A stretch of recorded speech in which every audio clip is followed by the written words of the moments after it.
The thoughts, views, and comments expressed by Rodney Munker, his guests, and callers on Freedom March are not necessarily those of the management, ownership, or production unit of the Verizon Media Group. Freedom March is a production of ILTV and cannot be reproduced or represented in part or entirety without express written consent of the Verizon Media Group. Freedom March is the intellectual property of the Verizon Media Group. Copyright 2020. All rights are reserved. Broadcasting live from the ILTV studios located here at University Drive. Welcome to Freedom March.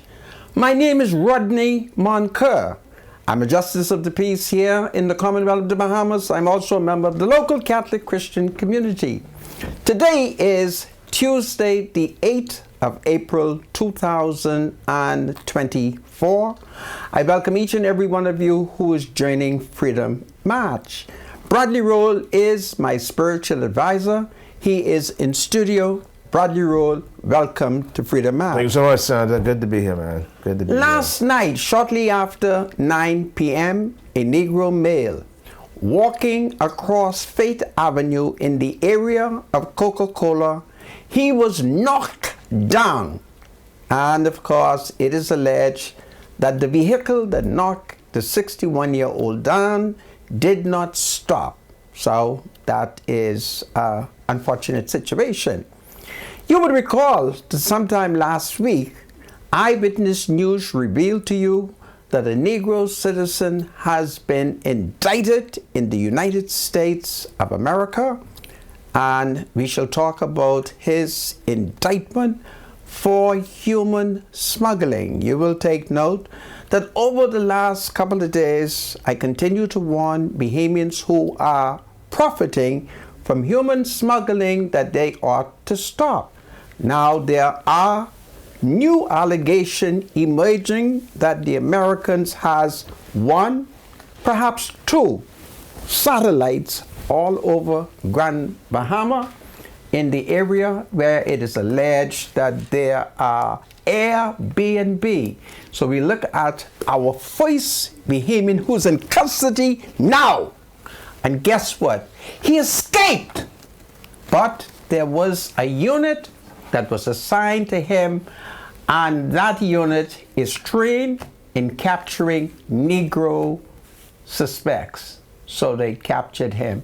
You would never have heard this aspect anywhere else other than here on Freedom March. So it's a wonderful day in the Commonwealth of the Bahamas. God save the Commonwealth of the Bahamas. God save the King. Let there be law and order, and may the human smuggling in Grand Bahama be crushed.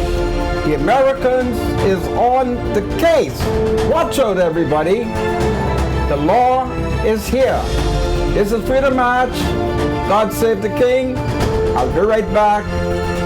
Welcome back to Freedom March. My name is Rodney Munker.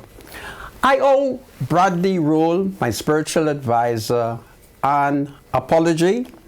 You would recall last night we had a debate that became very irreverent. Very, very irreverent indeed, and perhaps one may argue very disrespectful to the dead. Therefore, without further explanation, I want Bradley Roll to know I apologize for anything that I said last night that he may have found offensive or indeed is offensive. And I would wish that that would be the end of the story. And I invite members of the listening public not to call to discuss a matter that is personal to Bradley Roll, and I will not entertain any further conversation on this matter. So Bradley, well, thank you so much. I do apologize. Absolutely, indeed. Okay? Absolutely. I thank you. Absolutely. Well, let me invite Bradley Roll to lead us in Holy Scriptures. Absolutely. Today, we're going to go to the book of Ephesians. The Apostle Paul is writing to the church at Ephesus, and the book is chapter 4 of the book of Ephesians, Ephesians chapter 4, 29 to 32. The Apostle Paul is encouraging the Christians at Ephesus how they are to live with each other, and of course how they are to always be willing to forgive one another. And I'm telling you, this is the gist of Christianity, forgiveness. This is how we walk. We walk in forgiveness. He says, do not let any unwholesome talk come out of your mouths, but only what is helpful for building others up according to their needs, and that it may benefit those who listen. And do not grieve the Holy Spirit of God, with whom you are sealed for the day of redemption. Get rid of all bitterness, rage and anger, brawling and slander, along with every form of malice. Be kind and compassionate to one another, forgiving each other, just as in Christ God forgave you. Ephesians chapter 4, verse 29 to 32, the Apostle Paul is encouraging the Christians as to how they are to live with each other and always willing to forgive one another. Very powerful indeed. This is the word of God, and we're thankful to Almighty God for it. Amen. Thank you so much, Mr. Producer. Back to you, Sandra. I thank you, my spiritual advisor. Absolutely. Well, last night around 9 p.m., a Negro citizen was walking in the area of Coca-Cola factory. And that would be on Faith Avenue South. There, as he attempted to cross the street, authorities are reporting that he was knocked down. There are people who are suspicious that he was knocked down by a truck, and it is reported that he died on the spot. So that is a very tragic accident. And so the most we can do is invite members of the public to be very, very careful. And we also want to draw to the attention of members of the public who's walking along streets in which there is hardly any good lighting, and people who are wearing dark clothes, that you find yourself at a serious disadvantage in the night, walking along dark streets, wearing dark clothes, and there are many people who are driving who might not have the best of sight. So it's very, very important to be very, very careful. So that is among the top news that we have to report to you. Meanwhile, a Bahamian citizen has been indicted in the United States for human smuggling. The Americans have skillfully entered the Commonwealth of the Bahamas and have been conducting quiet investigation. This citizen, according to a senior official of the Southern District of Florida, she will reveal to you this serious indictment in which a number of migrants were killed. And you will recall that I gave you the story of a Haitian man who had set sail, and in the process it was very unfortunate that not only did he drown, not only was it that he drowned, his brother drowned, and now new information coming in is that his new girlfriend is the cause of his death and his brother's death. Apparently, this Haitian national was successful in flying to Haiti and rescuing a Haitian girl that he met on Facebook. And they returned to Nassau capital. Unbeknown to him, she was on her way to New York, where her real boyfriend, it is alleged, resides, and she was able to convince her Nassau boyfriend that they should smuggle into Florida. And I am advised, and I truly believe the story that I am telling you, that the Nassau boyfriend then persuaded his younger brother, who was very reluctant. He didn't want to go to the United States, but it dawned on him if his brother was going with his new girlfriend, he would go along. And they all went, and most of them drowned. The United States government is saying that at least one migrant did not perish. I am unable to say if those 3 Haitians that I'm referring to who left the Bahamas using Airbnb, I'm advised, and I verily believe, that they would have left the island of New Providence. There they would have arrived in Grand Bahama at Airbnb, and then successfully they would have been smuggled in to Florida. So you would recall that I've been telling it to you, and then at one point I received a coded message, and I couldn't understand the coded message, and so a Haitian said to me that his interpretation is I should drop what I was saying because they are trying to determine how I was getting the information.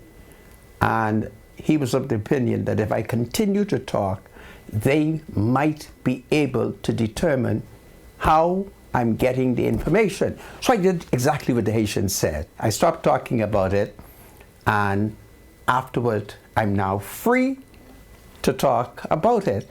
So are we able to report from the United States so we can see what the Americans are saying, so that hopefully those Bahamians who are contemplating or continuing the smuggling will understand that the FBI is here, the CIA is here, the DEA is here, the Americans are here, the drones are here, everything is here, and they know exactly what we are discussing. They do know. All right? Are we able to report from the United States?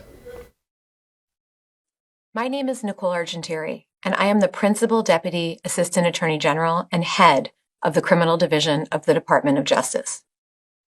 Today, the department is announcing the unsealing of an indictment charging Vandrick Smith, a Bahamian national, for his alleged role in a human smuggling operation that resulted in numerous fatalities.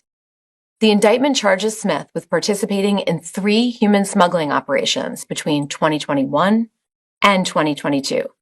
In each instance, Smith attempted to smuggle migrants by boat from the Bahamas to Florida. As alleged in the indictment, one of these attempts resulted in the tragic deaths of multiple migrants. In one of the trips Smith allegedly helped organize, in 2022, the boat capsized shortly after leaving land after its engine stopped working, resulting in multiple deaths. The U.S. Coast Guard rescued a survivor who is clinging to the vessel's hull more than 2 days later. The Coast Guard also recovered multiple bodies. The Royal Bahamas Police Force arrested Smith at the request of the United States.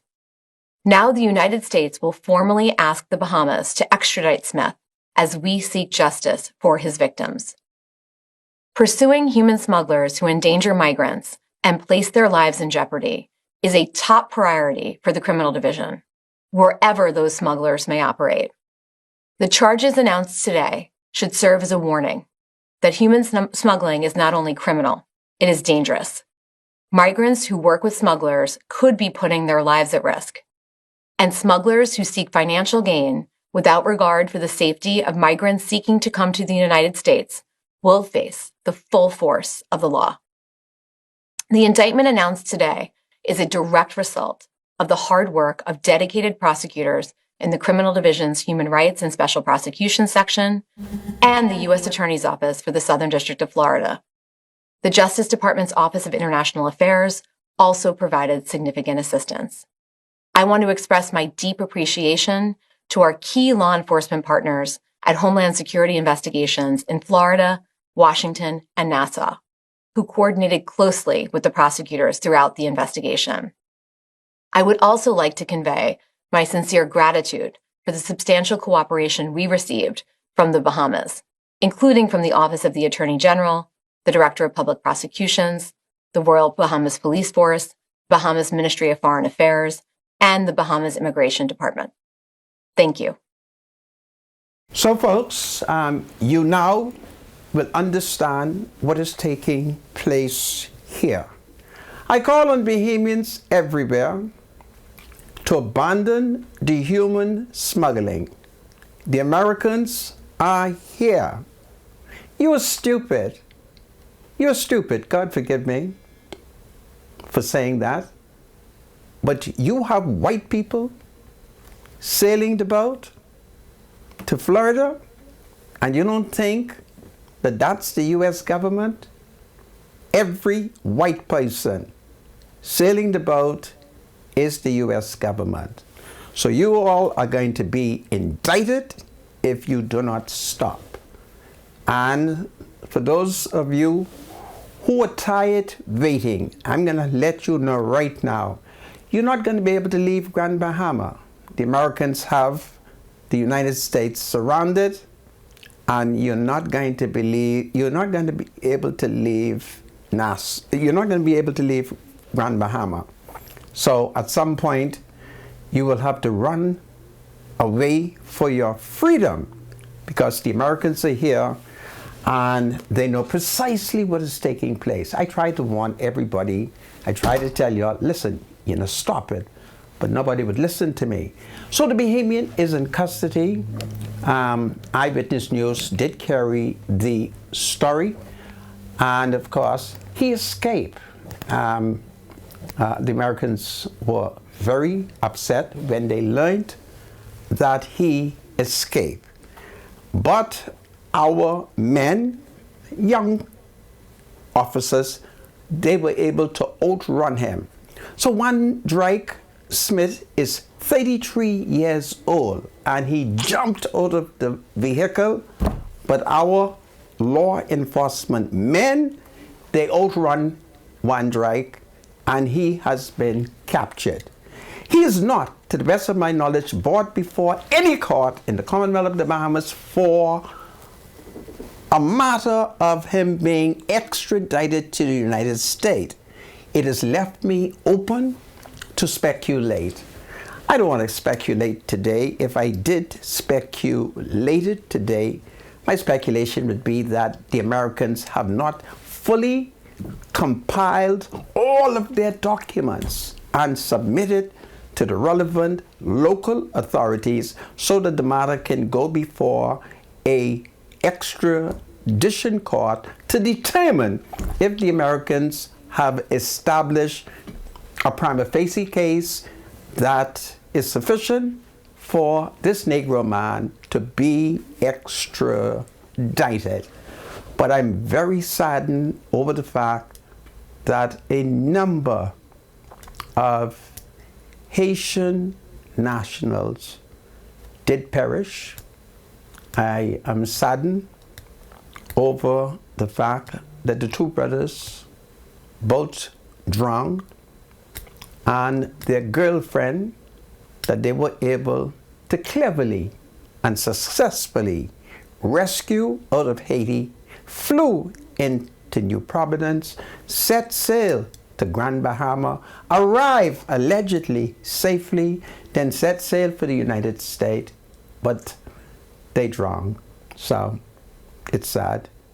The Haitian people, it is so sad. It is so sad. So I'm so sorry for the local family who must face the reality that two brothers will never be seen again. But there is a Bahamian who will have to give an accounting, okay? So the human smuggling goes on, and this is powerful. So my spiritual advisor, that is one of the latest reports. Yeah, it's interesting that, the people who are involved in this human smuggling or trafficking ring, one of the things they don't recognize, how serious it is, not only because of the danger involved, and in that case where you had multiple folks, people lost their lives, but when you try to smuggle somebody into another country, here's what you're doing. in actuality, you are trying to circumvent the national, well, the Homeland Security. You're trying to circumvent the immigration department, and then it becomes a clear and present danger to the national security of any country. Because, you know, countries have a right to know who's entering their country. And this is why, you know, they have the immigration, Homeland Security forces in place, because, you know, they have a right to screen, to know who's coming into the country. So when you try to circumvent that and you smuggle people into the country legally, you are breaching their national security because they don't know who's coming. It could be a knife dealer. It could be a drug dealer. It could be an assassin. It could be a marksman. It could be a sniper. And as a result of that, you know, you breach the security of the country. And that's why I guess the charges are so severe when you're found guilty of human smuggling. The penalty. The penalty. Yeah. You know? This is Freedom March. My name is Rodney Monker. One blow against human smuggling.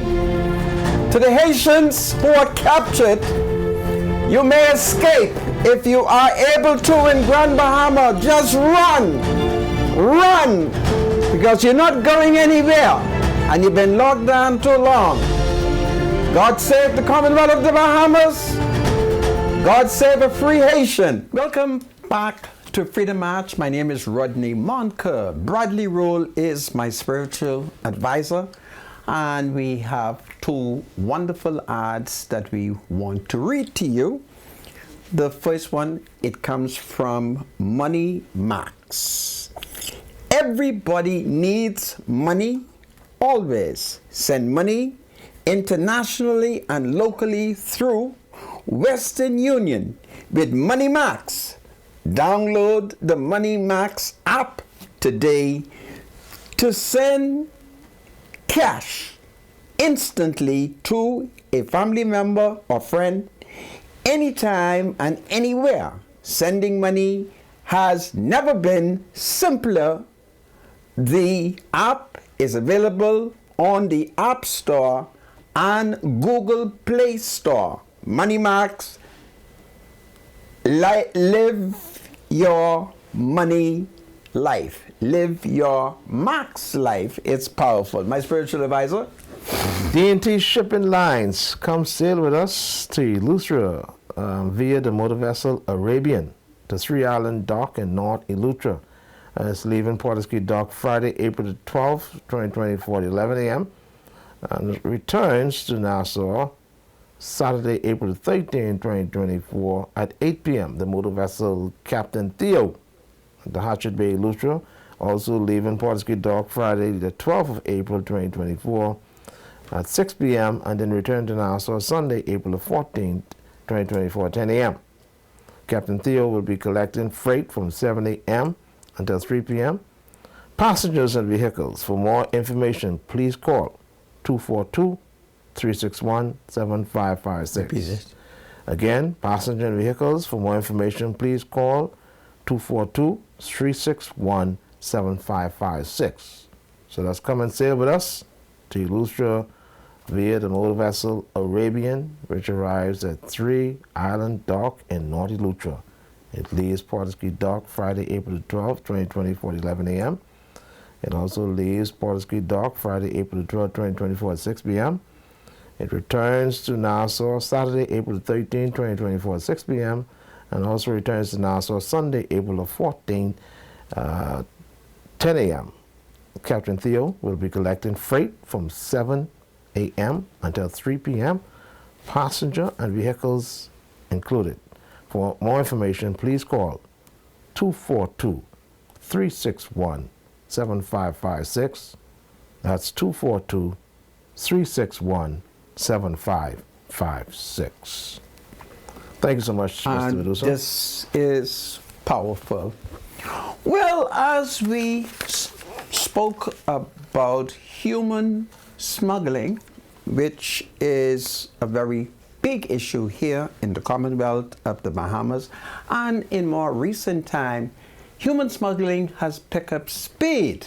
And notwithstanding that there are many people on the island of Grand Bahama who have refused to accept that Grand Bahama is like a smuggler's paradise.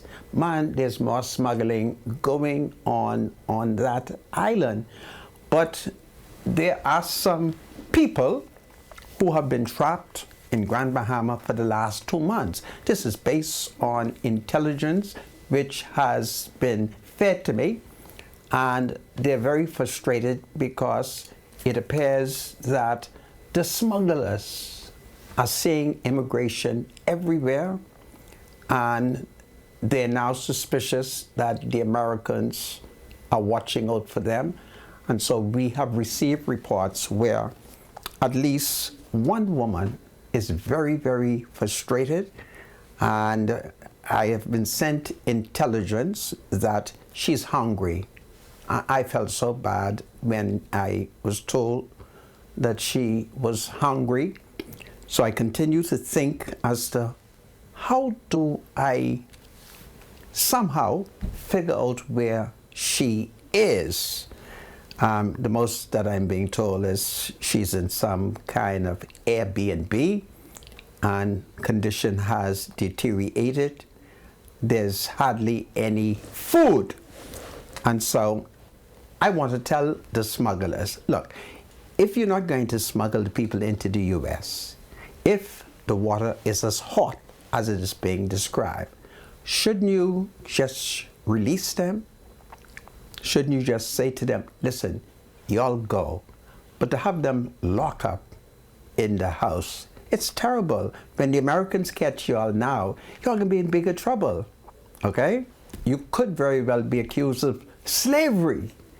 And I'm so saddened as I'm being fed this story about how the woman is hungry.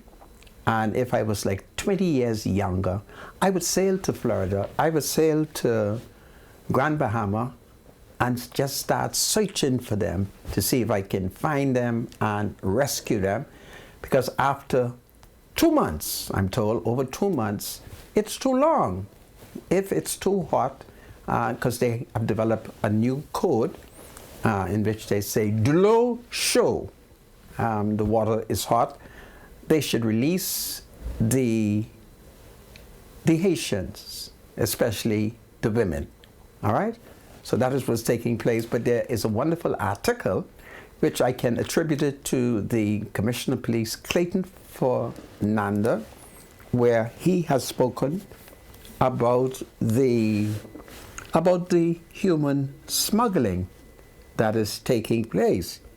Let me see. Police Commissioner Clayton Fernandez said he has received recommendations from the Office of the Director of Public Prosecution concerning the potential criminal prosecution of officers involved in killing that return adverse inquest findings within the last year. But that's a different story.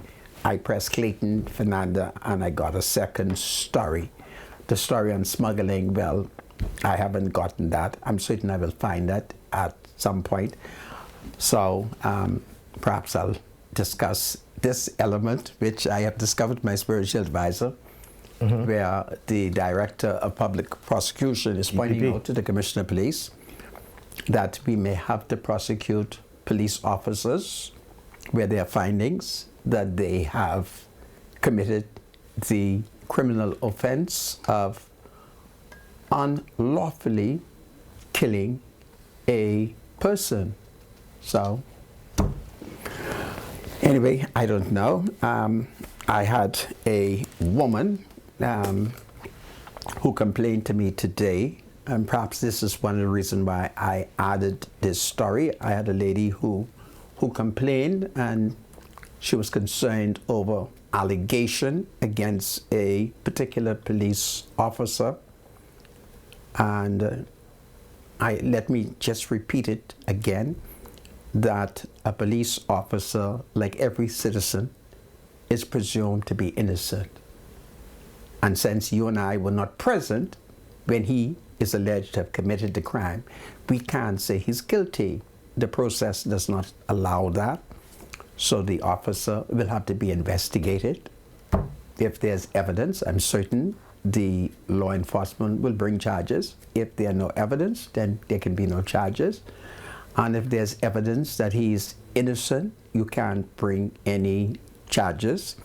The rule of law is applicable to everybody. So we have to, allow the law to work properly.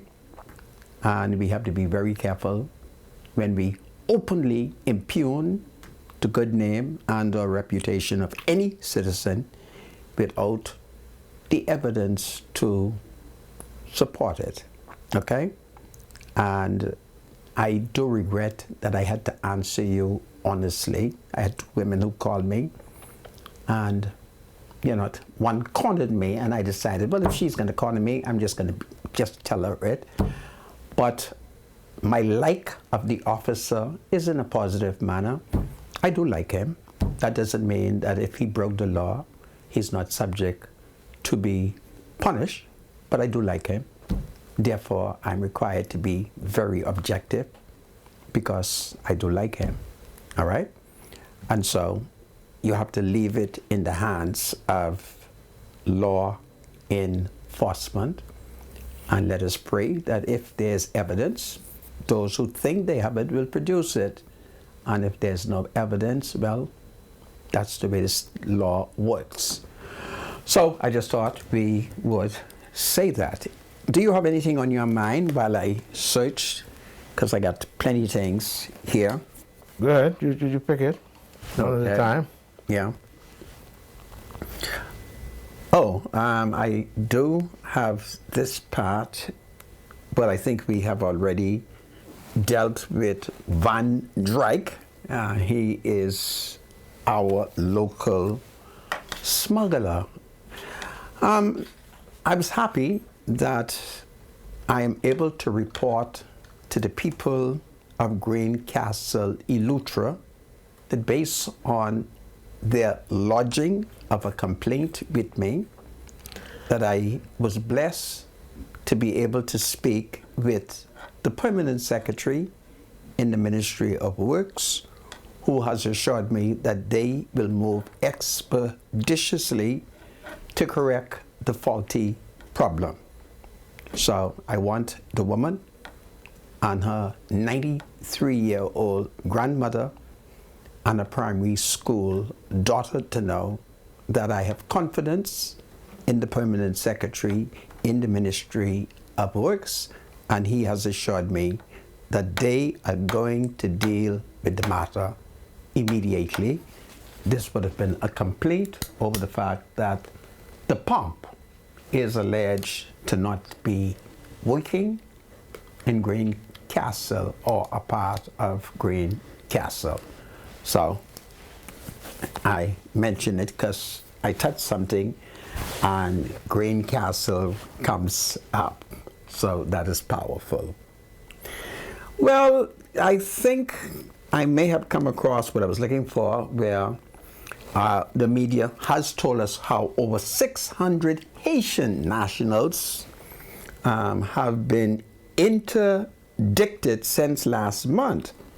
And more than 600 Haitian migrants have been apprehended in the southern Bahamas since last month, with the latest interdiction happening at the weekend. And the Royal Bahamas Defense Force said it thwarted a large-scale migrant smuggling operation on Saturday when it intercepted 257 migrants in waters east of Northeast Point Inagua.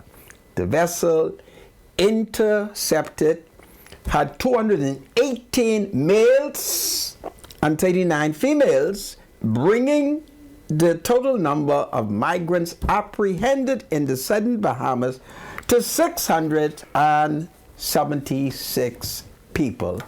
So in the southern part of the Bahamas, we're doing a very good job in intercepting the Haitian national. It's in Grand Bahama, they're not doing a very good job. But I must confess, in the last 2 months, smuggling has slowed down based on the intelligence which I'm receiving here on the island of New Providence. And of course, you now see the first blow against a man who's suspected of being a major smuggler.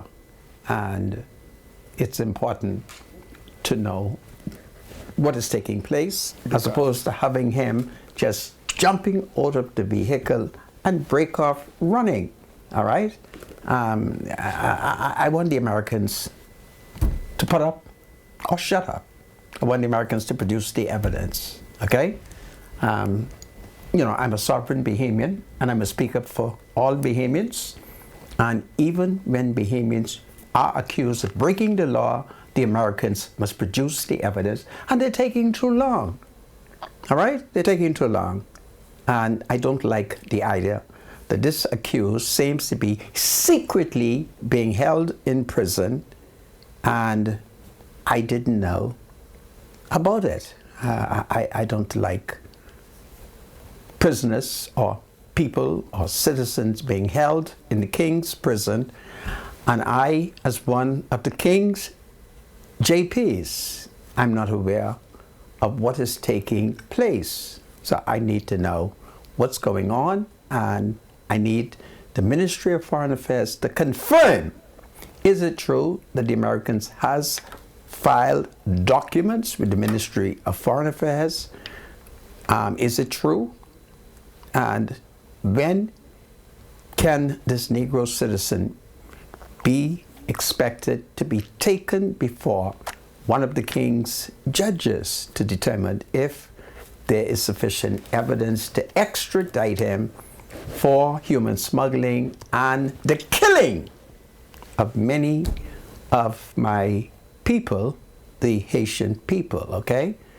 And that may be the only way the family who has lost two brothers may get justice, because I'm required to listen to all kind of story. Everybody give me these sad stories that I even hardly could verify, but I'm required to listen to these sad stories. So let's come back to the two men who were charged yesterday with the murder of the Free National Movement former Member of Parliament for Tall Pines. You would recall yesterday I drew to your attention that two men, both of whom lives in the Delaport constituency, have been charged with murder. And I'm very concerned over the fact that their lawyer told the chief magistrate some very serious allegations, which the Commissioner of Police has a duty to make sure that those allegations are never repeated again. You will recall that there was a Negro male who was charged in the Supreme Court the other day, and a judge with deep roots in an island called Eleuthera acquitted him on the basis that he accepted that the Negro accused were beaten by the police. He accepted the evidence, and as a result of the judge accepting the evidence of the accused, he discharged him, and the accused left a free man. So the Commissioner of Police was supposed to ensure, going forward, that every Negro who's accused of a crime, that there are independent people present when they're being questioned, when they're taking statement, that there is video production. When the person is taken into custody, we have a doctor examine him. We take photographs of the areas of the body that normally the police is accused of beating. So if the police is normally accused of slapping a suspect, we take his picture. We video him. We take a look at his chest. We take pictures of it. If he's about to give evidence, we call somebody's godly, somebody who might be in charge of a church, some distinguished justice of the peace to be present as a witness, somebody that the public will accept their word if the accused was to make an allegation that he has been beaten. So we have this case where a lawyer with an F&M surname got up in the court. I'm not saying he's an F&M. I merely say he has an F&M surname. And these are the allegations that he made. That was very troubling indeed. Two Negro men charged in Sanders' murder case were remanded in custody yesterday, accused of murdering former F&M MP Donald Sanders during a bar robbery last month. Chief Magistrate Roberto Reckley charged Jaco Shute, 25, and Nickerson Nixon, 21, with murder, armed robbery, and attempted armed robbery. The pair, armed with a handgun, were accused of shooting and killing Donald Sanders while trying to rob him at Rags Bar on the night of March 27. During this same robbery, the pair allegedly stole $650 from the establishment.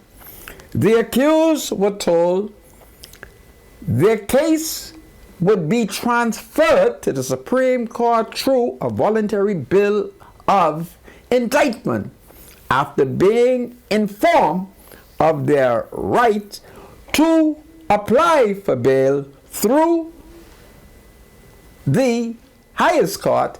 They were told they would be remanded to the Bahamas Department of Correctional Services. David Cash, who represented Nixon, objected to the bar being listed as a complainant in the armed robbery charge as opposed to a specific person. So, the first objection we have is David Cash, who's the attorney for Nixon. He does not like that the bar, B-A-R, is being listed as the complainant. He wants a human being to be listed, not the bar. Do you understand that? And his argument is, it can't be the bar. It got to be somebody working in the bar who got robbed. Prosecutor Inspector Dion Barr responded that specifics would be given later. Now, you see what's happening there? Dion Barr says we can give specific later. Magistrate Reckley also said that witnesses could be added later on. Mr. Cash told the court that his client was allegedly assaulted by police while in custody to produce an involuntary record of interview. The attorney asked that medical professionals see other defendants upon their remand. I think I'm reading it right. Before being taken into custody, both defendants were allowed a moment with relatives in court. The voluntary bill of indictment are set for services on May 30th. So, allegations of police brutality is emerging very, very early, and the police is to learn from cases before. And we will remember the Justice Hilton. Remember Justice Hilton? He dismissed charges against a Negro suspect on the basis that the Negro suspect convinced him that he was the victim of police brutality. So we have to make sure that those mistakes are never committed, and there are ways to prevent it from being committed.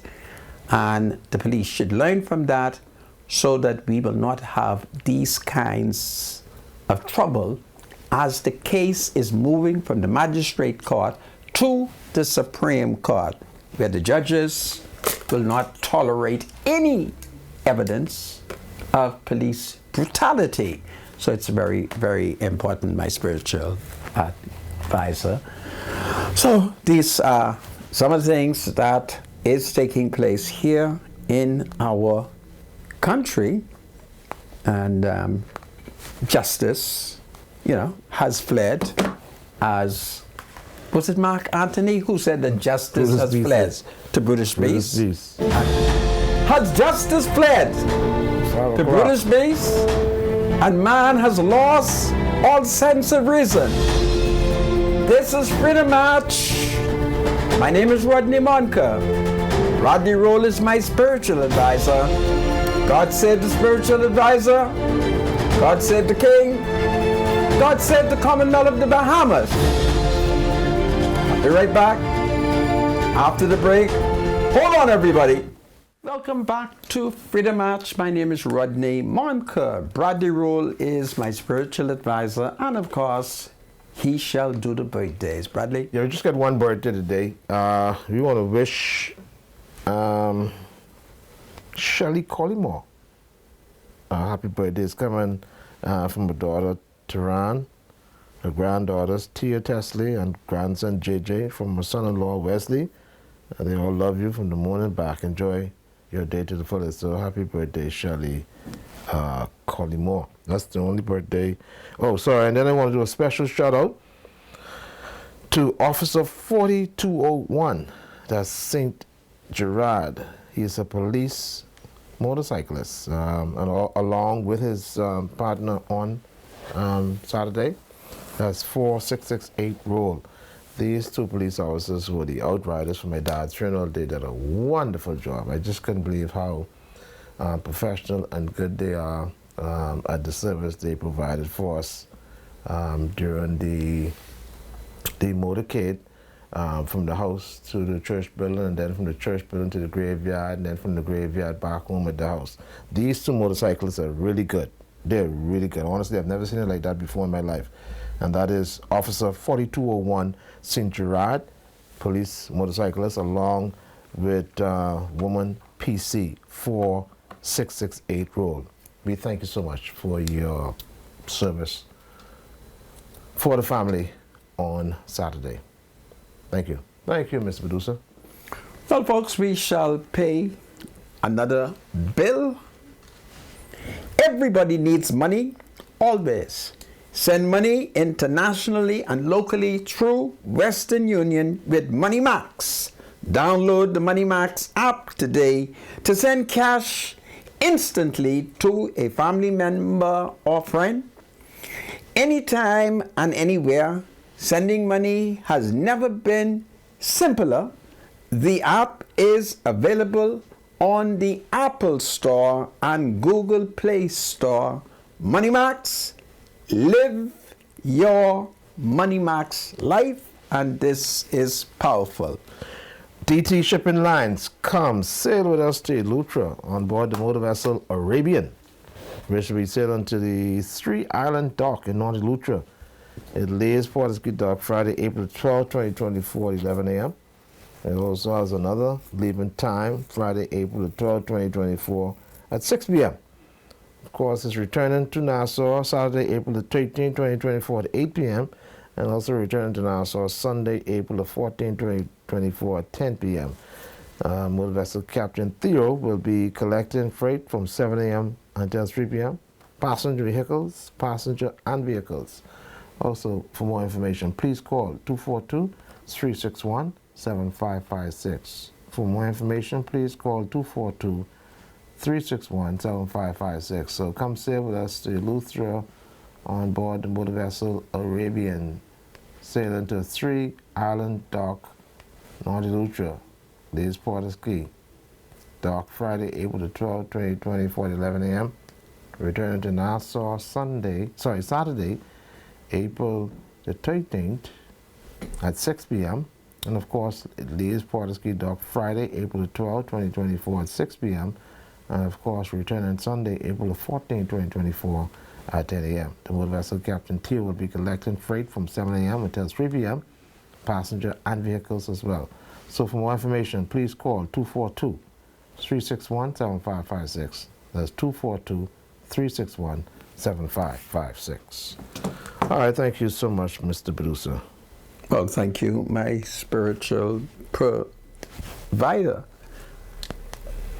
Yeah. Well, folks, it's been a very exciting day. There is this national debate taking place in the country between the government of the Commonwealth of the Bahamas and the Grand Bahama Port Authority. You will take note, particularly those of you who live in Grand Bahama. It would appear to me, and I'm asking you to take note of this, that since the death of Edward St. George and his partner, who was Edward St. George, late partner in the Grand Bahama Port Authority? I can't remember. Okay. Actually.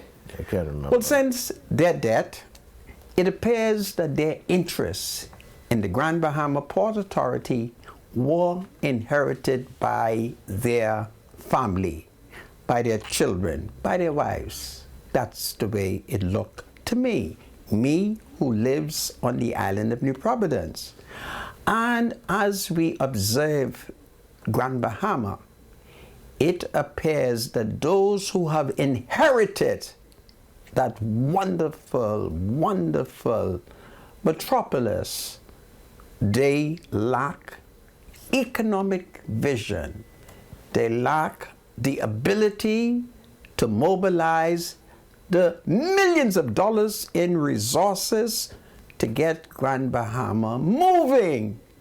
And as a result of that, it has come to the full attention of the Bahamas government that nothing is happening for Grand Bahama as it relates to the activities, the economic activities of the Grand Bahama Port Authority. So there is a running dispute taking place in which Prime Minister Philip Davis is demanding over $357 million, if I have my figures correct, from the Grand Bahama Port Authority, who has decided that they're not going to pay up, and if they are to pay up, it will take a court to compel them to pay. And so we, the Bahamian people, are now called upon to look at this dispute objectively, and we have to determine whose side are we going to support. Well, I have two sides that I'm going to support. I'm going to support the people of Grand Bahama, and I sincerely believe that Prime Minister Davis and the Progressive Liberal Party are on the correct side. They are on the correct side by demanding that the Grand Bahama Port Authority pay up, because they are grossly incompetent. They have not been good managers since Edward St. George and his sidekick died. And Sir Jack Hayward? Sir Jack Hayward, thank you, my spiritual advisor. Since Edward St. George and Sir Jack Hayward both died, their heirs and successors have not done a good job. And therefore, the PLP must take Grand Bahama Port Authority away from them. And the people of Grand Bahama should support the Progressive Liberal Party in taking it from them. Now, once the PLP would have seized it, the PLP must not keep it. It must now search the world for investors who are creative economically, who will have the welfare of the people of Grand Bahama and the economy of Grand Bahama forefront, and who are willing to develop and to bring in foreign investment. And that is what is lacking in Grand Bahama. And Edward St. George and Sir Jack Hayward, I don't know where they found their successors, but their successors, they're nothing but a bunch of picky teeth Mantobi. They're nothing but a bunch of frying pans. They're not moving the economy. And when the economy is not being moved, and the people of Grand Bahama is not benefiting, after all the people went through, it calls for the PLP to do what it has to do. And what is it? It must, what is the strongest word that I can find? I'm looking for a big adjective. It must naturalize. Is that strong enough? Yeah, they must naturalize the whole thing and take it over and then sell it to another set of investors. I even don't like the Negro man that they have fronting. Certainly, if you're going to find me a Negro man to front for the company, I prefer shine, okay? Find me somebody who, you know, find me a good shine, all right? If you're going to find me somebody. But the struggle must continue, and the Grand Bahama Port Authority, they must be made to surrender. And the people of Grand Bahama must join the PLP in this wonderful journey of capturing Grand Bahama and selling it to new investors, people who have the creativity to attract international investment so that Grand Bahama can be what it was intended to be from its very day of inception.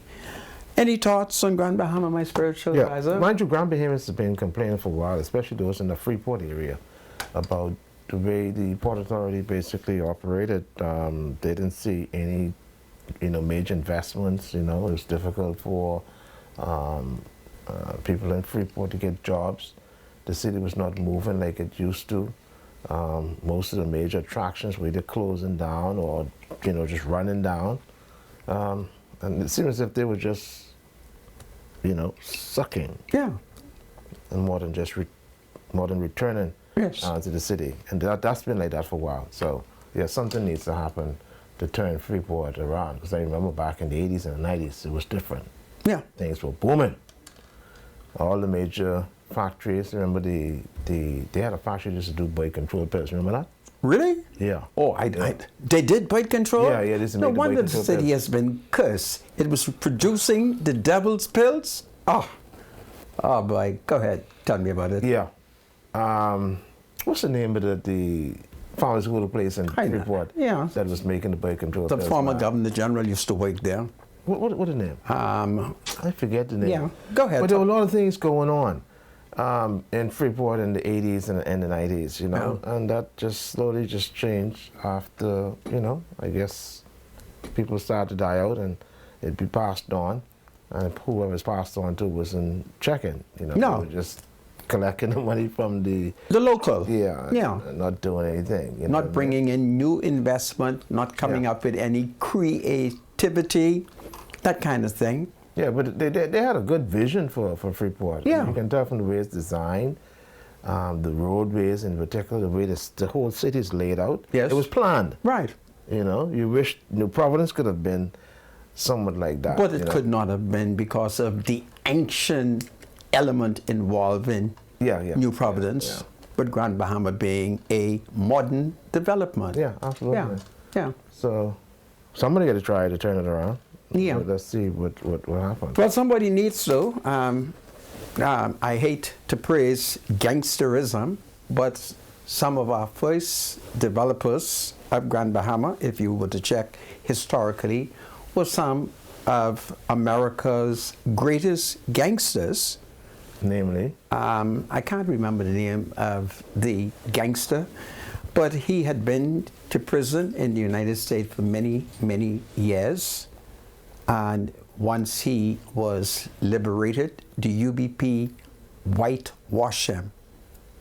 And they clean him up. Half of the UBP job was done because he was already white. So all they had to do was just wash him some more. Did he bring any money? All he came in is with money. Serious? Yeah. You need to read the 1966 Commission of Inquiry report. No. Vesco come way later. After that? Yeah. I'll remember his name. Was his name? I don't remember his name, but Edward St. George? no, it wasn't Edward St. George. Edward came here as a magistrate and then went to Grand Bahama and was able to maneuver and take over. But I can't remember the name of the American gangster who founded Freeport. Wallace Grove? That's his name. That's his name. Wallace Grove is a gangster? Yeah, man. Wow. It's documentary. I think he played a significant role in the Yes, that is 1966 correct. Commission of Inquiry. That is correct, yes. And yes. he took care of everybody. Everybody got a Little something there. couple of dollars, right? I believe only me didn't get anything. It was in 65, and I was 8, can turn 9. So Mama wouldn't let me go to see him. But Wallace Grove, yeah, Wallace was a good gangster who came. You should read the 1966 Commission of Inquiry. Yeah. Perhaps one day we will do a course on Wallace Grove. Absolutely. Yeah. So, Pharma Chem. well, no, that is That's the name of the company? No. That did the boy control pills, no? Not Pharmaken. No. I would know the name if I hear it, but I don't think it's Pharmaken. I might be wrong, but I don't think it's Pharmaken. Okay. I'll give you a clue to the company name. It was on West Sunrise Highway A in Freeport. former Governor General worked there. Okay? It was a fine chemical contract manufacturing You heard me? resources to transfer. Did you hear what I say? You said former Governor General Yeah, just check to see where the former Governor General, used to work he used to at the work place there. that was made the boy control pills? Yes. Male or female? He's from Grand Bahama. Okay. It's a male. It's a male. Former Governor General. Yeah. So, just How Google. How recent? Oh, it's more than 30 years ago. Perhaps 40 years ago. Yeah. You didn't know? Okay. That's where the Governor General used to work? I'm trying to figure out which former Governor General that was. Come on, there's only one Governor General from Grand Bahama. You don't know? Oh, You remember when I say you ain't know F&M? Every Was he F&M, Wallace? no. Huh? was he Wallace? No, the Governor General is the Was it- Honorable Sir Cornelius Alvin Smith. Okay. Yeah. All right. Okay. He worked for them Okay. at a point. Oh, Syntec. Was it Syntec? It might be Syntec. Okay. Yeah. So Okay. that's what happened there. Okay. It's amazing. We got a lot of history in this country. Yeah. If you live long enough and read the news and listen to the news, you pick up a lot of general information and a lot of general knowledge. So that's what happened there. So I call on the people of Grand Bahama to side with the Prime Minister. This is an economic battle against the forces of evil of Grand Bahama. BPA. And the forces of evil turns out to be the Grand Bahama Port Authority, okay? That is the forces of evil. They are the group that is keeping Grand Bahama stifled. They're holding back economic productivity. Well, that's a big word I'm using, eh? Yeah, that's what's going on. And it calls for political changes down there.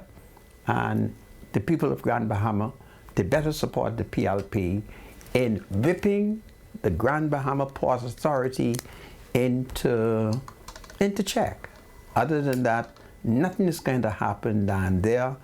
And Grand Bahama has contributed too much to the Commonwealth of the Bahamas to be left in a doldrum. Boy, I'm using big words today. So that is what I think. Anything I'm overlooking, my spiritual advisor? Well, you failed to comment on what is happening with the leadership and the opposition. It does seem as if something is going on. When you say in the leadership, Free National Movement, apparently there may be somewhat of a comeback for the former Prime Minister, Dr. Minnis. Okay. and trying to regain the leadership of the party. And apparently backing him this time is a former DNA leader, Brandon McCartney. So what is going on with the current leadership of the Free National Movement? Apparently there are some factions in the FNM who feels that Michael Pennard and Shannon Cartwright may not be sufficient to run against the FNM in the next general election. Now, I don't know for the life of me why it is thought that Dr. Minnis, the former Prime Minister, should get a second chance at this. What's your thought on that? Well, there's some mixed information on that. A parliamentary democracy. Notwithstanding that Hubert Ingram has argued about 2 terms, that itself doesn't make sense in the British system of parliamentary democracy. 2 terms is foreign to our way.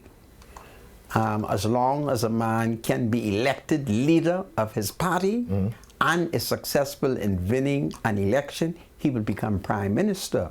And the system is set up where the party moves you.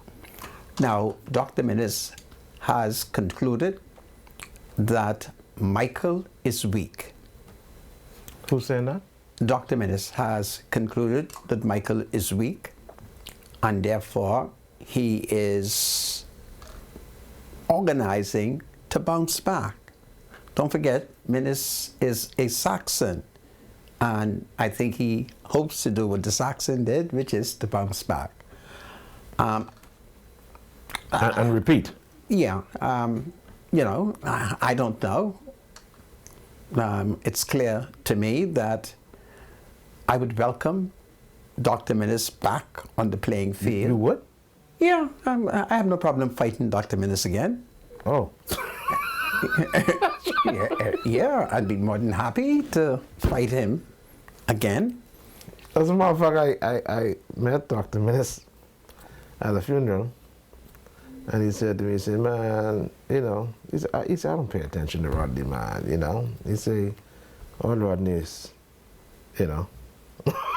Yeah, I'm a very peaceful man. I only talk. Minnis, no, I'm not a violent man. I don't believe in violence. He's quite correct. But the facts of the matter is that Hubert Ingram and I will have to discuss whether or not we're going to allow Minnis to return. Who? Hubert Ingram. You think Ingram has any influence in the FNL? Well, my point here, if we have to choose over on Minnis? on Hubert, I would want Hubert the first. Pop is always my choice. Oh. Okay? So, yeah, but that's interesting. You know, for Michael, I would really feel somewhat disappointed that, you know, the FNM. You want Michael? Well, you're looking at a young person, a younger person, you know, who, you know, definitely could use a bit more trimming, but, you know, someone who is vibrant, and if he has Shandor Cartwright as his deputy. Okay. And I guess if they could, you know, strike hard enough, it's a possibility they could, you know, be a really good force against Philip Brave Davis and Chester Cooper. Okay. If Dr. Minnis decides to come back. You don't think Minnis can do better? You know, we have to look at the political temperature. Who do you think Lynn Holowesco would prefer? Hubert Minnis or Michael Pintard? More than likely, Dr. Minnis. Okay, You know? well... And that's one of the key things about... Who do you think Lynn Holowesco, Chirindam, would prefer? Dr. Minnis. And for obvious reasons. The daughter of Lynn Holowesco. Yes, we know what Dr. Minnis said. The Holowesco was on just about every board, basically. You're not jealous, eh? No. But, you know... You're not being racist. No. But it's just interesting that Dr. Minnis favored the Holowescos while he was Prime Minister. And, you know, for obvious reasons. They were the money bags. They were the people who had the money. Okay. And, you know, that's one of the things I spoke to Shandor Cartwright about. I told him, I said, listen, if you ever want to be prime minister, you always have to remember that you have to make sure you can touch, there's the 5% wealthy in this country, make sure you can get into their circles and touch them. Now, touch them or the money bag? Well, try to... This is Freedom March. My name is Rodney Monker. The spiritual advisor has forgotten. Shenandoah had $50 million. Not this election. God save the Commonwealth of the Bahamas. God save the King. We'll be right back after the break. Welcome back to Freedom March. My name is Rodney Monker. Bradley Rule is my spiritual advisor. Bradley, we have some clarification to do with absolutely. an ad. Yeah. Tell us the clarification. Yeah, actually there are two motor vessels that's going to Eleuthera, and so let's do this quickly. The first one is the motor vessel Arabian, which sails the Eleuthera to Three Island Dock. Now the sailing time for this vessel, it leaves Port Dock Friday, April 12th of 2024 at 11 a.m. Of course, it returns to Nassau Saturday, April 13th at it returns to Nassau Saturday, April 13th, 2024 at 6 p.m. So this is a motor vessel Arabian. All right, so it's sailing to Eleuthera and it goes to the Three Island Dock in North Eleuthera. And then the second vessel is the motor vessel Captain Theo, which sails to Hatchet Bay, Eleuthera. So that leaves Port Dock Friday, April the 12th of 2024 at 6 p.m. And then, of course, it returns to Nassau Sunday, April the 14th of 2024 at 10 a.m. And so the motor vessel Captain Theo will be collecting freight from 7 a.m. until 3 p.m. passenger vehicles. So for more information as relates to the motor vessel Captain Theo, you can call 361-7556. So there are two vessels. One, which is the motor vessel Arabian. It sails to Eleuthera and it docks at the Three Island Dock in North Eleuthera. That leaves Port Dock Friday, April 12, 2024 at 11 a.m. and returns Saturday, April 13, 2024 at 6 p.m. And then, of course, the second vessel is the motor vessel Captain Theo, which sails to Hatchet Bay, Eleuthera. And so that leaves Port Dock Friday, April 12, 2024 at 6 p.m. And, of course, it returns to Nassau Sunday, April 14, 2024 at 10 a.m. Of course, the motor vessel Captain Theo will be collecting freight from 7 a.m. Until 3 p.m. Passenger vehicles. So for more information, please call 242-361-7556. That's the correction we want to make there, Sandra. I thank you, my spiritual advisor. Absolutely. I called publicly on Dr. Danny Johnson to take note that I am inundated by many Bahamians who are now complaining that they have been attempting to reach him, but they have not been successful. I call on Dr. Daniel Johnson to make his phone calls available. Today I had a lady who lives in the Bainstown and Grandstown constituency. She was literally in tears. Her eyes are hurting her. The government clinic did give her an appointment and then they cancel it. And she has been put back 1 year later, and she's very, very upset. She says Dr. Danny Johnson is not answering the phone, and I've said to her, okay, it may mean that I may have to take you to his clinic up on top of Fort Charlotte. So I want politicians to recognize how serious it is for thousands of Bahamians who have medical problems. And there are thousands of Bahamians who have eyesight problem, who are in pain, and it is our duty to provide the services. So I'm going to give out Dr. Danny's number. You would recall that he was on Freedom March with me, and he had asked that I provide his number to the public, and I'm doing so. So everyone with cataracts, glaucoma, or other eye issues, Dr. Daniel Johnson is offering assistance to help without cost to benefit from government's treatment plan for these issues. Treatment will take place in Cuba.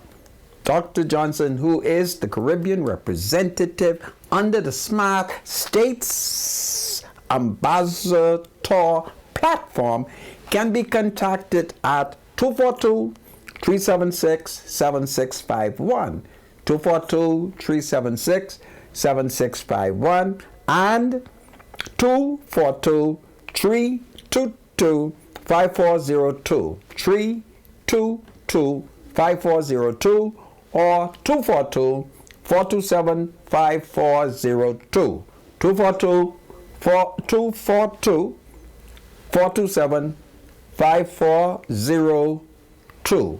So there are many Bahamians who are calling me and they are complaining. So is a very important, it's a very important issue here in the Bahamas. Well, at this stage, we are getting ready to open up the line. I want to warn members of the public, we are not here to discuss any matter that is private to Brother Bradley Rule, my spiritual advisor, and or his family. I have apologized to him. These things are personal. It is irreverent for us to be discussing these matters. So let us discuss public issues. Other than that, I shall ask the producer to hang up on every caller who disobey and is being disrespectful. Brother Roll, you may open the lines. Okay, the lines open up. 323-7775 is the number to call. 698-0775, 698-0776. You can discuss the issues that's affecting you here in the country, whether here on the islands of Providence, Grand Bahama, Exuma, or whatever island, whatever issues of the day are pertinent to you. Welcome to Freedom March Call. Are you live? All right. Welcome to Freedom March Call. Are you there? Yes, good day. How are you doing? Good day. Advisor. How are you, sir? I'm great. Good. Listen, I'm calling about an incident that happened to me, and I think it should be investigated. Okay. I was at the Goldwyn Hotel in February during Valentine, and the owner, not the owner, the COO, he said he was Don Adams. He approached me with my family as we were taking pictures in the lobby and said, hey, you guys should be here taking pictures. So I asked him why. He said, if you're not hotel guests, you should be in the hotel. I said, well, I am a guest of the hotel. The gentleman escorted me to the front desk to find out if I was actually a guest, and told me afterwards, okay, you could go back and take your pictures. I said, but that's the way you deal with people? And he's like, oh, you Bahamians feel so entitled all the time. I think it's an issue. Yeah. And I went on to do further studies about him. He is actually a consultant to the company. Okay. But operating as a COO. Okay. At the Goldman Hotel. Is he a citizen of the Bahamas? No, he isn't. He's a Canadian citizen. Really? And his past, when I went further into studying him, his past, he used to run a gym in Toronto, Canada. And he came here as a chief operating officer at Goldman Hotel. Okay. So I want to know what status does he have and what background does he have, because he is very unprofessional, and I don't want to use the word, because I spoke to staff at the hotel and they said he is very rude and disgusting, and they think that he has a problem with colored people. Really? Oh, wow. Well, That's I am going to unfortunate. suggest to you that you should formally complain to the hotel. You should formally complain to the Ministry of Tourism. You should question his work permit, and then you should ask all your family and friends to join you in a picket line outside that hotel. That's something that I'm interested in doing. If he spoke to you in the manner which you have described, it is grossly disrespectful. He did. Yeah. So I've And he has given so you. much hoteliers that are qualified for his position to be disrespected from a foreigner in your own country. Well, Wow. even if he Wow. was a Bahamian, he would still be a picky-teeth Mantobi. He would be nothing but a frying pan, this time with plenty collie on it. You take good care and let me know when you're picketing so I could come and hold up 1 or 2 placards, okay? Will do, sir. Thank All right, thank you, caller. Well, Okay, welcome to Freedom March. Caller, you're live.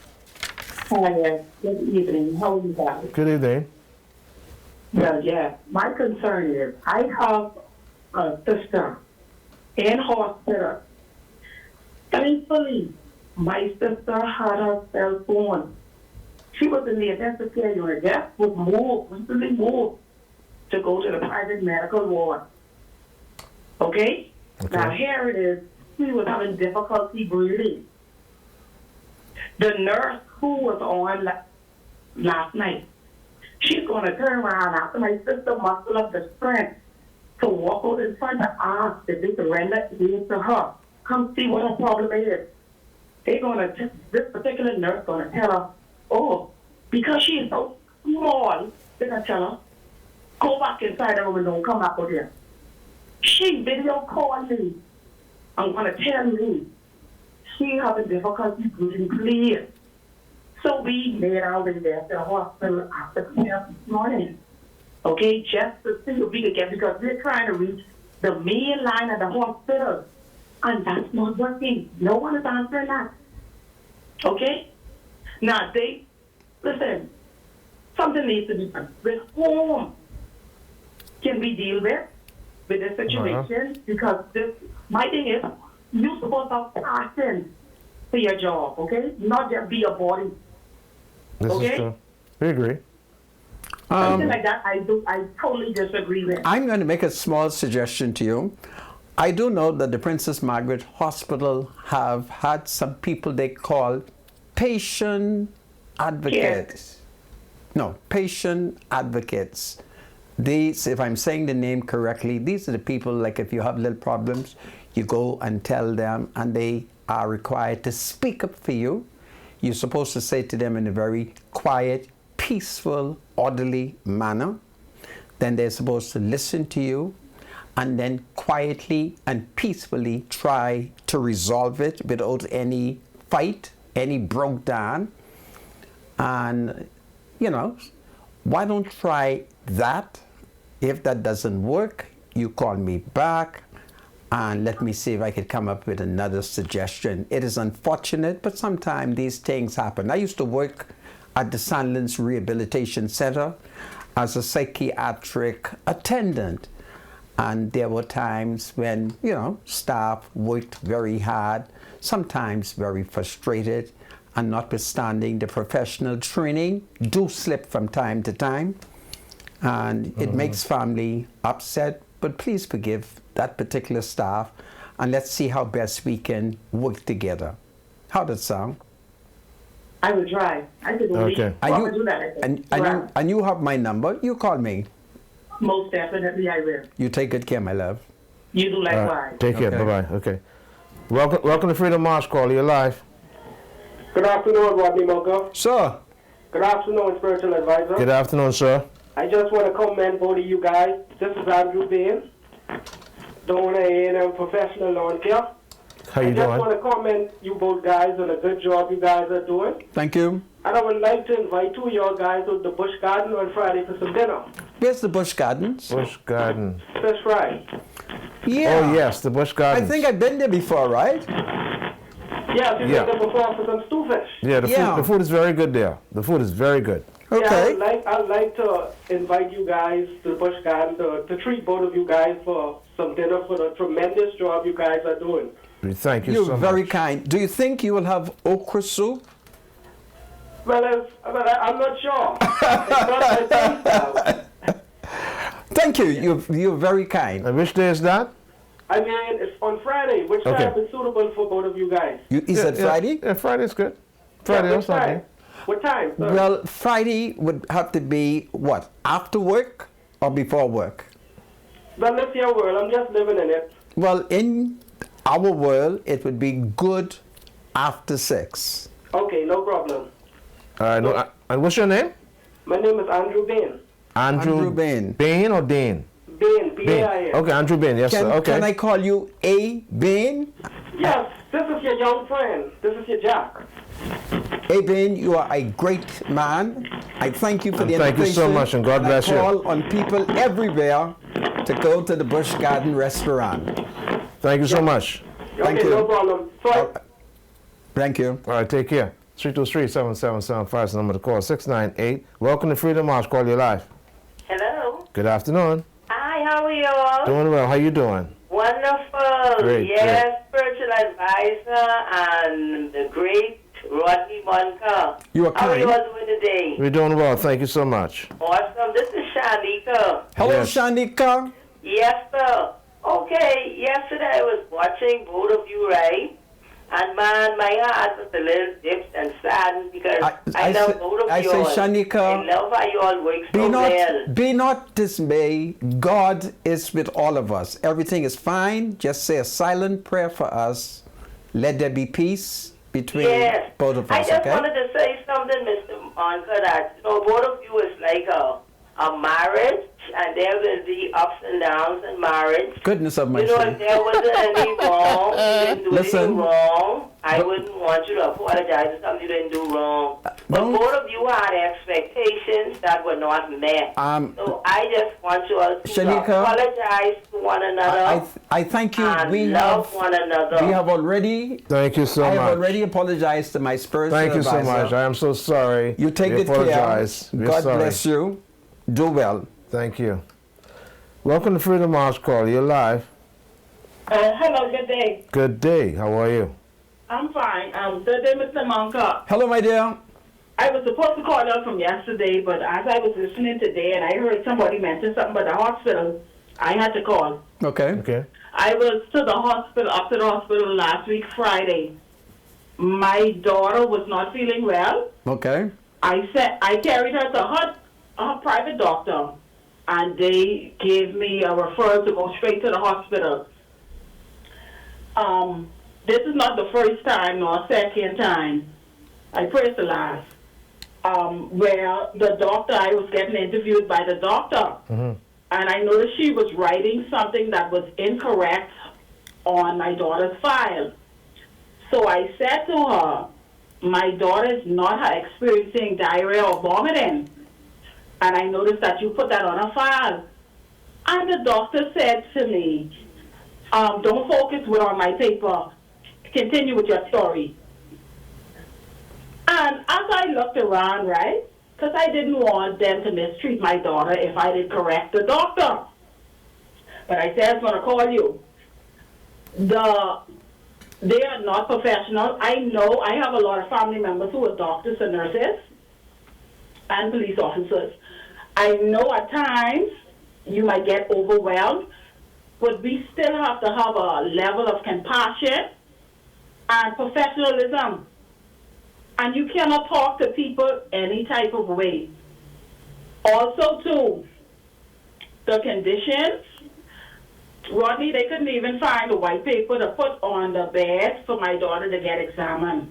The white paper? Yeah, there's a white paper. They sanitize the bed first, and then they put this white paper, and after every patient, Yes. they would change it. They couldn't find tape, because after they gave her the IV, and they took it out of her hand started to bleed. They only could find gauze. Okay. Not the tape to wrap around it. No Band-Aid. Even no tile on the floor. So, what ward were you on? This is the one. This is actually emergency. You know, they renovating the next part. Okay, this is so where the one up the hill thing. Right, to the main door there. Yes, to this the is left. where the renovation is taking place. Yeah. Are the workers coming to work? Yeah, I guess so. Well, They were short-staffed. okay. Listen, it is sad that they didn't have everything available, but at least work is taking place, and when work is taking place, you got to move tiles and change tiles. I want you to work with them. I want you to be sensitive. You are correct that when your children are in hospital, sometimes you have to, manage your anxiety. But they did save the child, didn't they? Yeah, they did serve the job. And things. I just didn't like Yeah, I understand. the tone or the way they speak to people. And Rodney, Yes. my daddy done died 8 years ago, and it was the same demeanor, the same attitude. Yeah. even if they was to put some type of course in schools, because it make me want to go back to school and I'm almost 40. To help them out. You but just, I ain't going back to school. At 40, you should return to the classroom. But listen to me. I do visit the hospital from time to time. And when I do visit, I'd be shocked to see the people that engage me in friendly talks. So I'm going to use that. That's you, Rodney. You think that's why?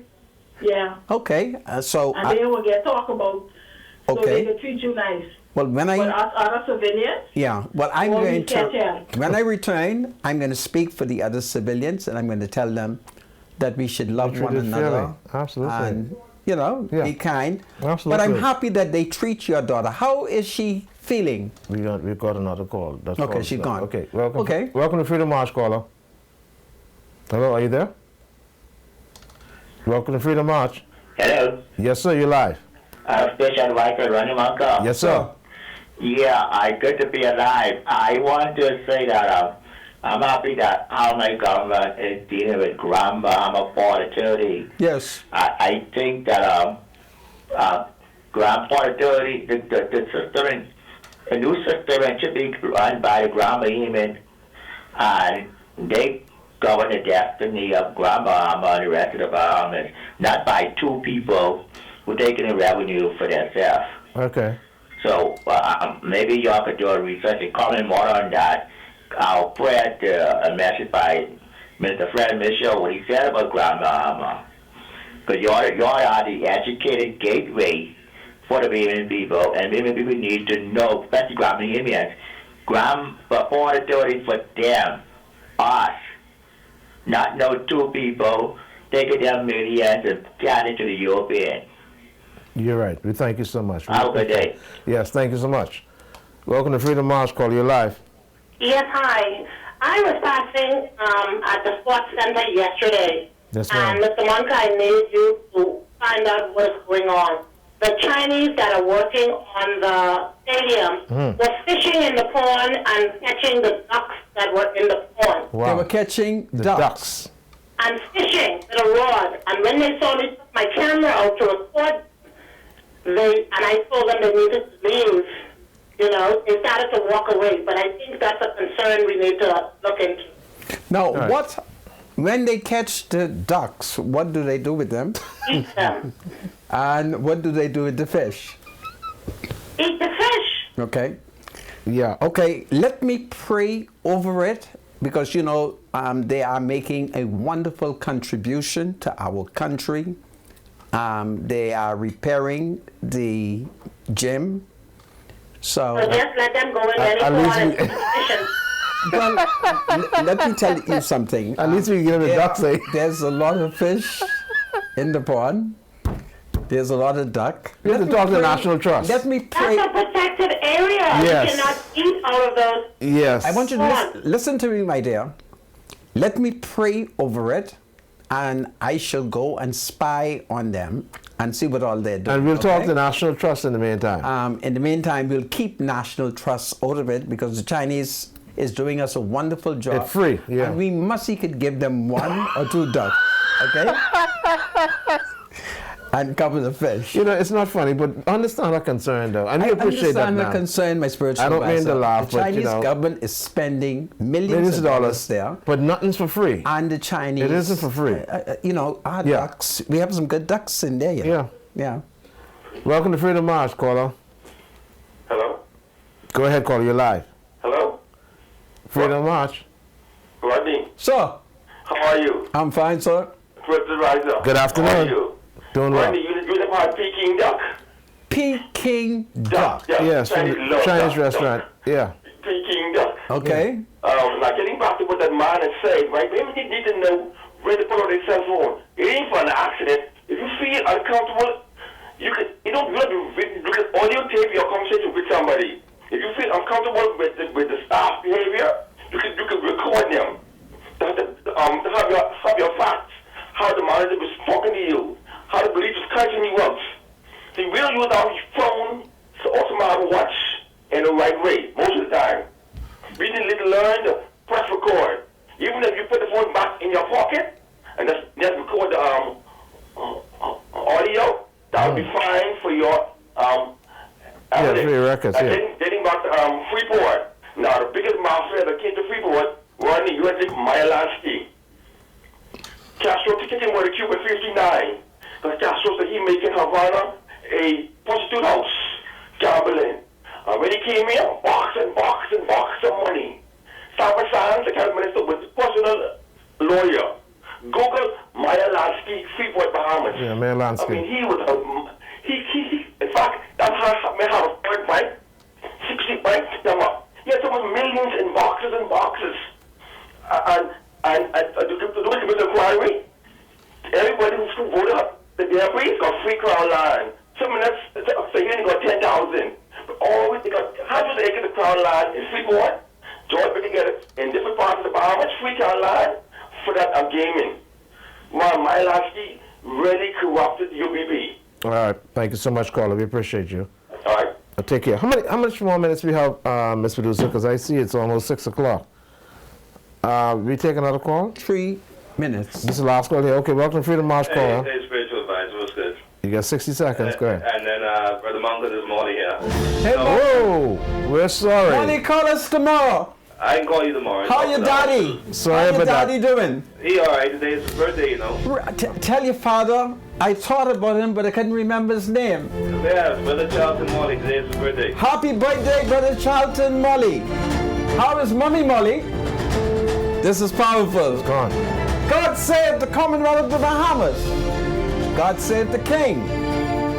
This is powerful. Do well, everybody.